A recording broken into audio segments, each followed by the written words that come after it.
This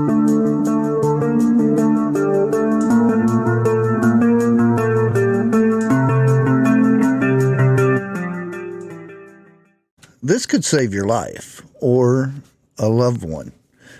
Preparing for an electromagnetic pulse, an EMP event, can be a daunting task, but taking steps can increase your chance of survival and recovery. An EMP can occur due to various reasons, and including a solar flare, a man-made device, and it has potential to disrupt electric equipment, infrastructure over a wide area.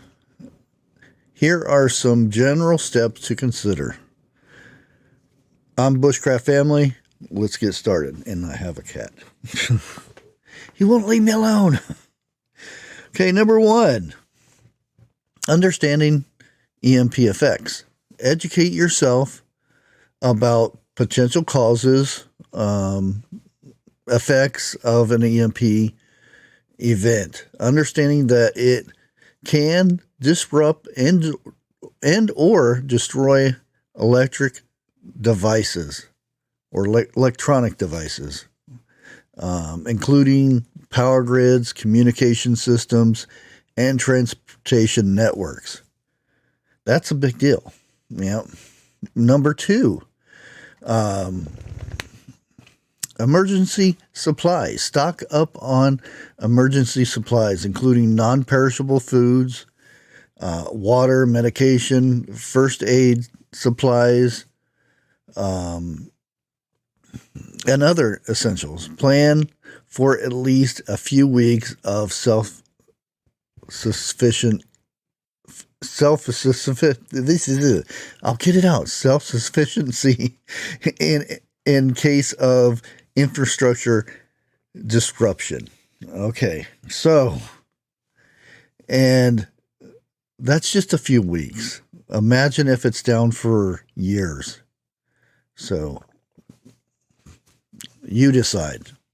Number 3, off-grid power sources. Invest in off-grid power sources such as solar panels, generators, or wind turbines. These can help to maintain essential power for critical devices and appliances. Ensure you have the necessary fuel and spare parts for generators.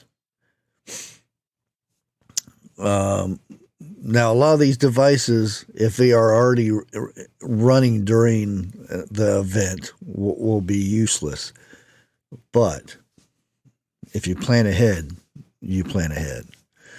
Number 5, emergency communications. Establish an alternative communication method such as two-way radios, satellite phones. These can be critical for staying in touch with family members, neighbors, and emergency services during an EMP event.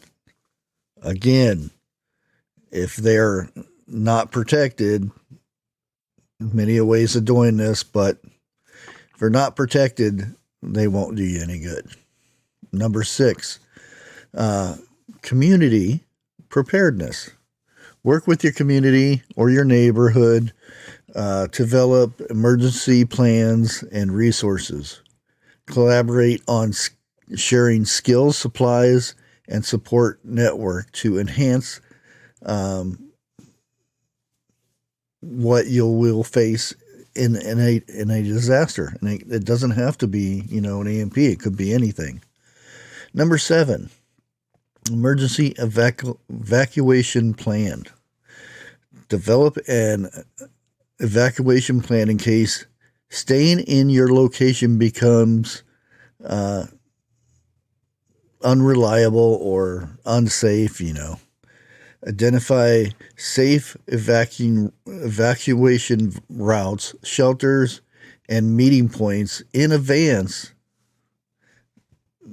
That way you know what to do. You already have a set plan. Don't wait until after the event happens. It's kind of obsolete.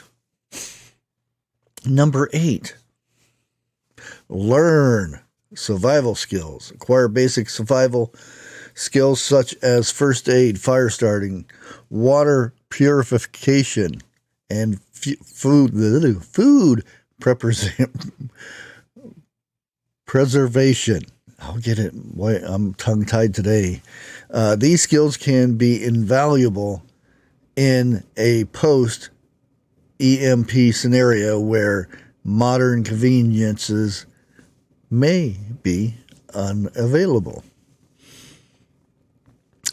Next one, number 9.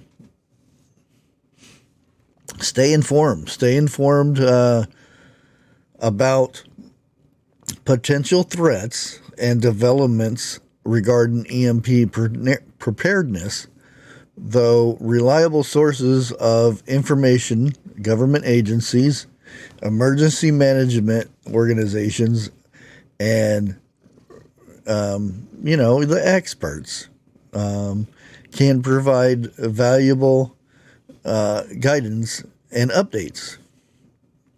And number 10, practice and review plans. Regularly review